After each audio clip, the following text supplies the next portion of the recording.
A mi invitado se le enseñó la oración más sobrenatural en la tierra. Ahora millones de personas hacen esta oración y esto es lo que han experimentado.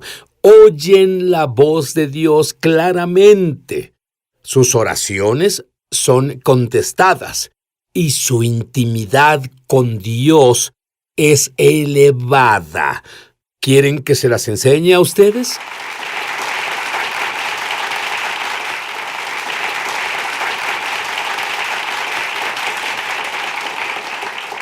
Bien, los gentiles deben provocar a los judíos a celos. Tú me provocas a celos. ¿Cómo es que una familia tiene 38 miembros en el ministerio? ¿Cómo es posible? Bueno, comenzó con un milagro, Sid. Había personas orando. Tuve un tío que se casó en la... mi tía se casó con un tío que se descarrió. Creo que Dios se mueve dentro de las familias. Y su hermano trabajaba en una excavadora afuera de Austin, Texas, y su brazo se atoró en una prensa de rocas. Y cuando sacó su brazo, su omóplato se zafó. No tenían los doctores, no tenían la medicina ni el conocimiento a principios de los 40. Así que oraron y Dios salvó su vida. Y por ese milagro, la familia entera fue impactada porque no había duda que fue Dios. Mi familia oró, mi madre no era mujer de oración, pero después de eso se volvió una mujer de oración. Tú me dijiste que los milagros son una evidencia de una mayor realidad.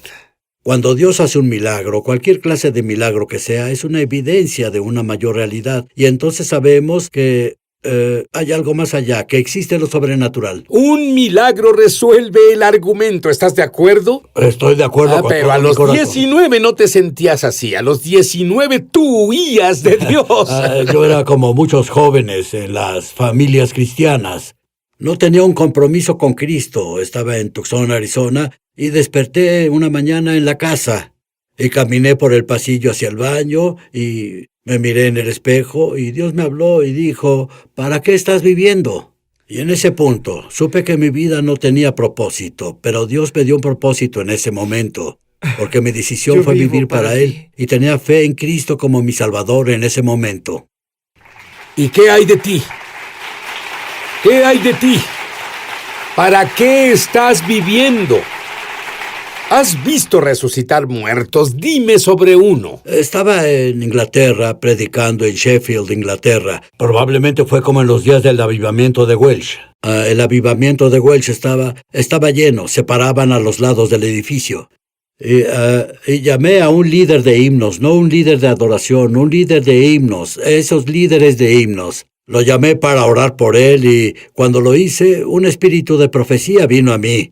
Y dije, vas a ministrar y serás líder de adoración de cientos y cientos de personas. Cientos de personas. Veo multitudes. Bueno, el hombre murió bajo mi mano. No, así que no deben... Era mejor que no hubiera piedras para lanzarte. Yo estaba en Inglaterra y podía ver el periódico del día siguiente. Predicador estadounidense asesina a líder de himnos en la iglesia.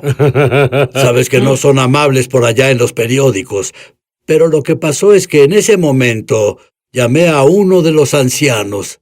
De hecho, el hombre que murió bajo mi mano, Smith Wigglesworth, era el mejor amigo de su suegro. Y Smith Wigglesworth murió en el funeral de su suegro, el señor Richardson. Él murió en su funeral en Wakefield, Inglaterra. Así que llamé a su esposa, llamé a la esposa de C.L. Parker, que eran famosos, y llamé a una enfermera de cirugía para que lo revisara. Lo que pasó fue que el pastor y yo nos paramos detrás del gran púlpito de madera. Agradecí tanto por ese gran púlpito. Era tan grande como un barco de guerra. Vamos, aprecié mucho no tener uno pequeño, transparente. Cierto. Y me incliné sobre su cuerpo y yo dije, Paul está muerto. Y él me vio y él dijo, nadie puede vernos. Y él dijo, él era un viejo minero. Siguió, pues su tiempo acabó, amigo. En otras palabras, él ya marcó su tarjeta. Él marcó su salida. Y llamamos a las damas ahí y oramos.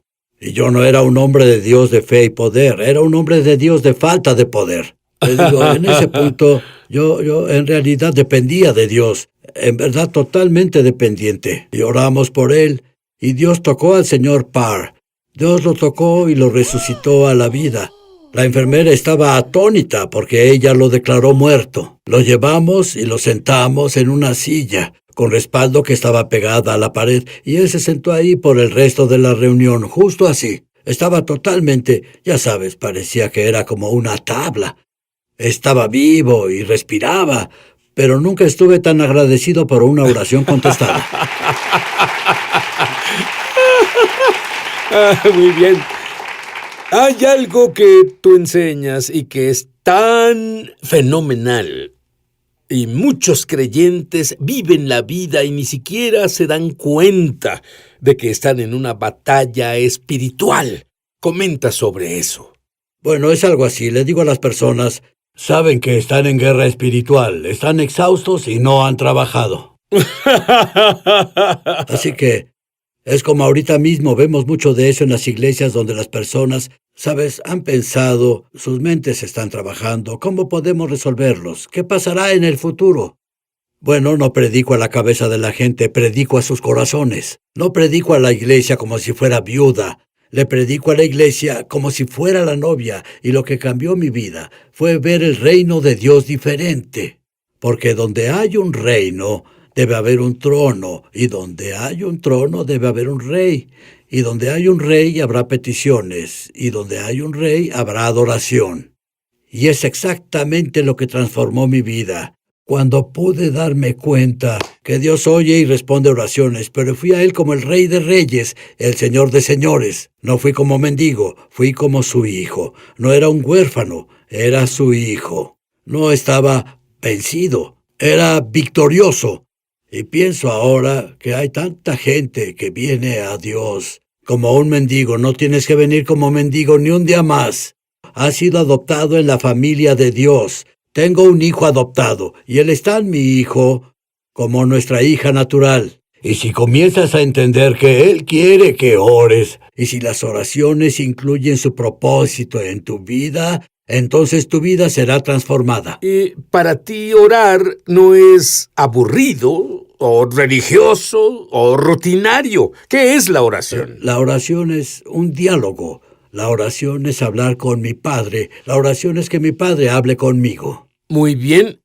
Estoy listo para que Él imparta lo que Dios le enseñó como la oración más sencilla y sobrenatural en la tierra. Yo sé que no te irá. Sé que están en la orilla de sus asientos.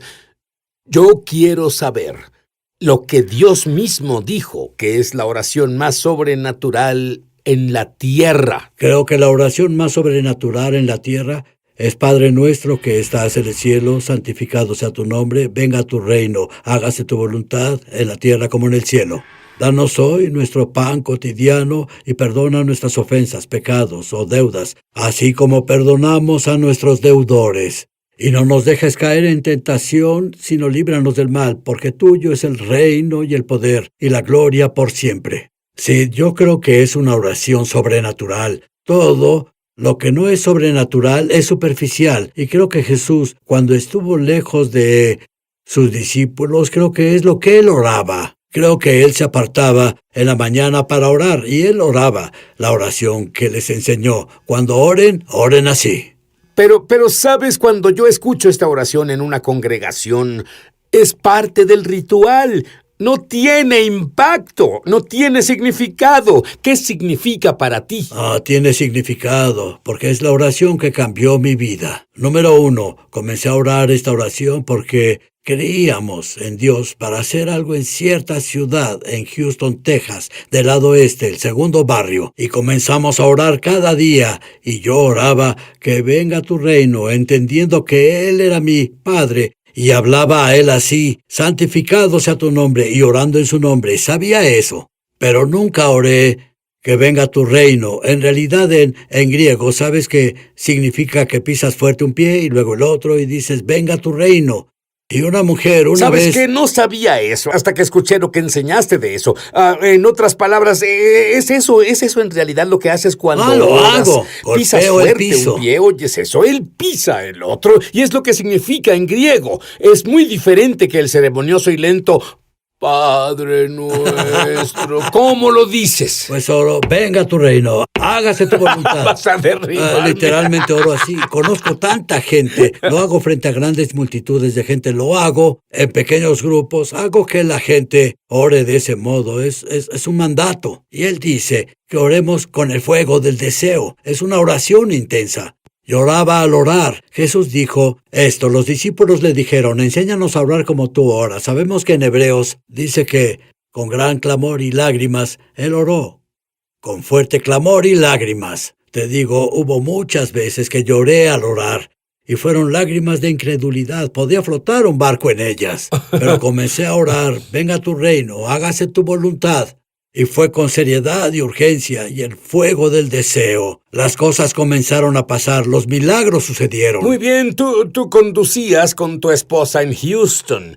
Y comenzaste, pero orabas, venga tu reino. Dime exactamente qué orabas. Yo oraba, venga tu reino, hágase tu voluntad. Y lo que pasó fue que mi esposa dijo, alguien necesita trabajar con los jóvenes en Houston. Esto fue durante la guerra de Vietnam.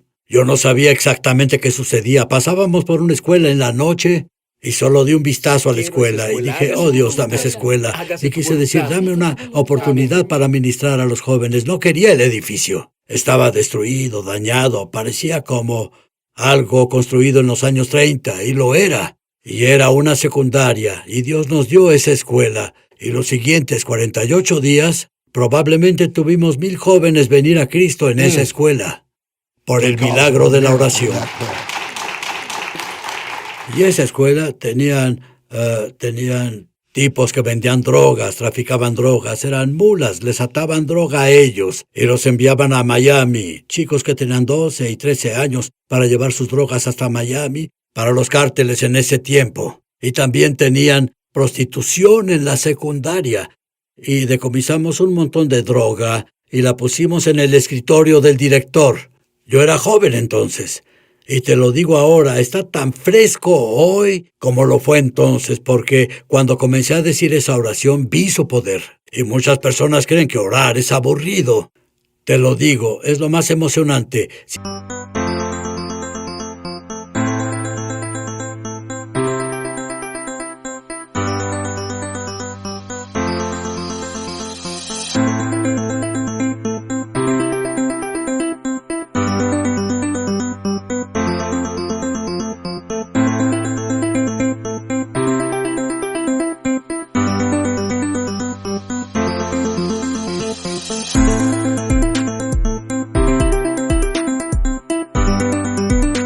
Si quieres algo de romance en tu experiencia cristiana, si dices esta oración, Dios transformará tu vida. Venga tu reino en mi hogar.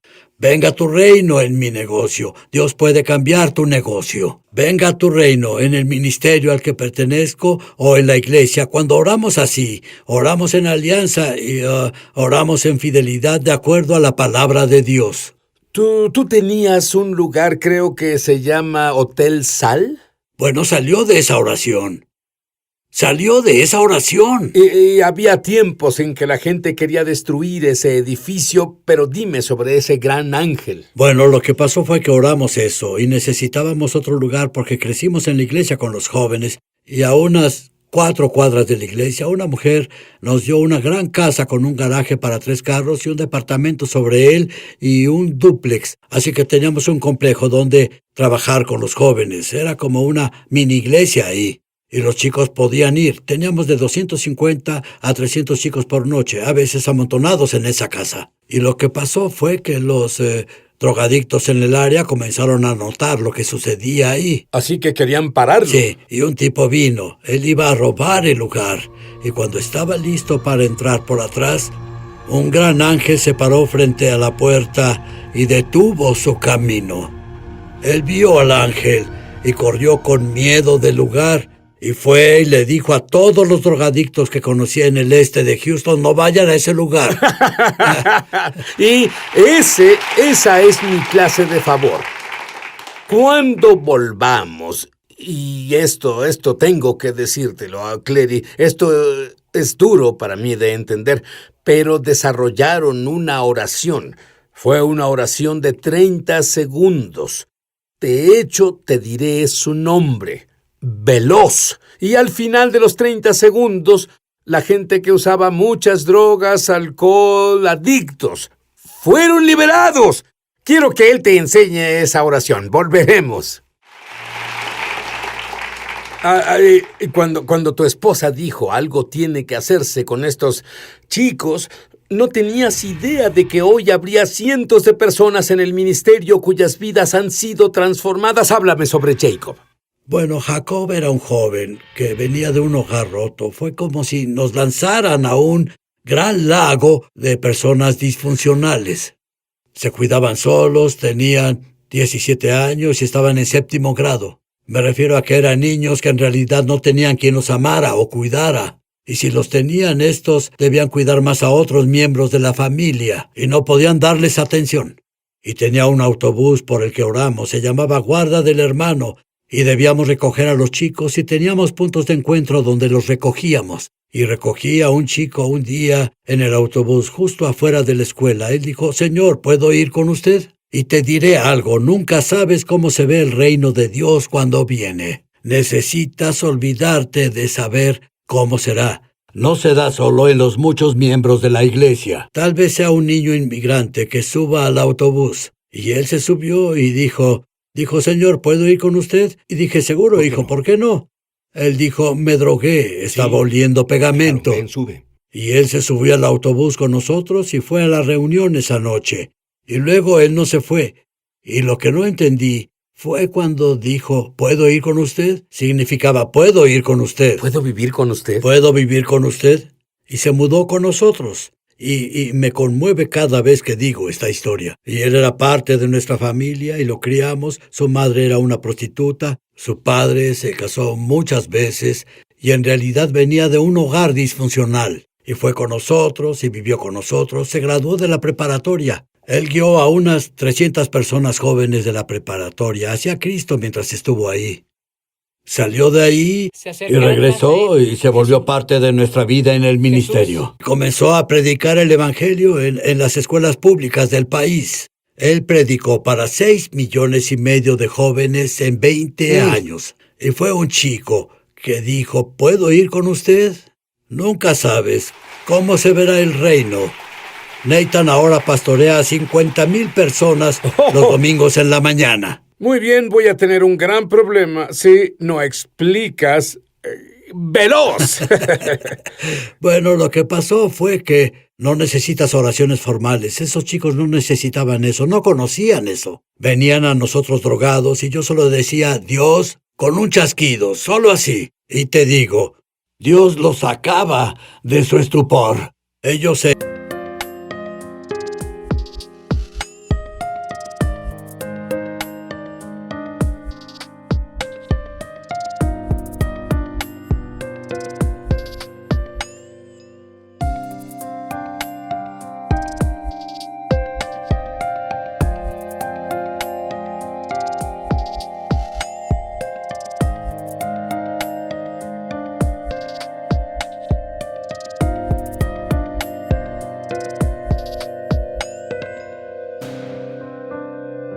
enojaban a veces, pero era una oración tan poderosa que podíamos verlos sobrios en 30 segundos. Pero lo que tenía que durar esa oración era solo un chasquido. Vi que después, hace 6 años, oré por un joven y dije, «Dios, que sea solo un chasquido». Alguien envenenó su bebida. Dios sanó al joven así de rápido, en el momento justo. Ora esa oración rápida ahora. Lo que significa eso fue fuera de aquí. Y el poder de Dios venía y el cielo venía a la tierra.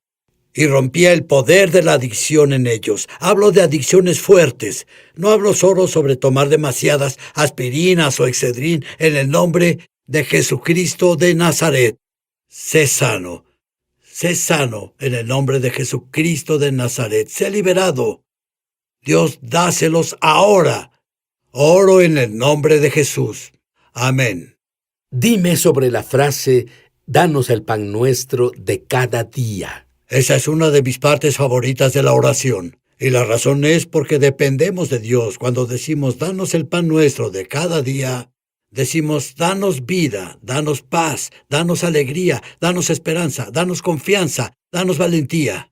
Creemos que Dios nos dará lo que necesitamos, lo que nos hará la persona que Dios quiere que seamos. ¿Para qué estás viviendo? Si tú solo crees en Jesús, está bien. Pero la Biblia dice en el lenguaje original, esta es la vida eterna, para que tengan conocimiento experiencial de mí.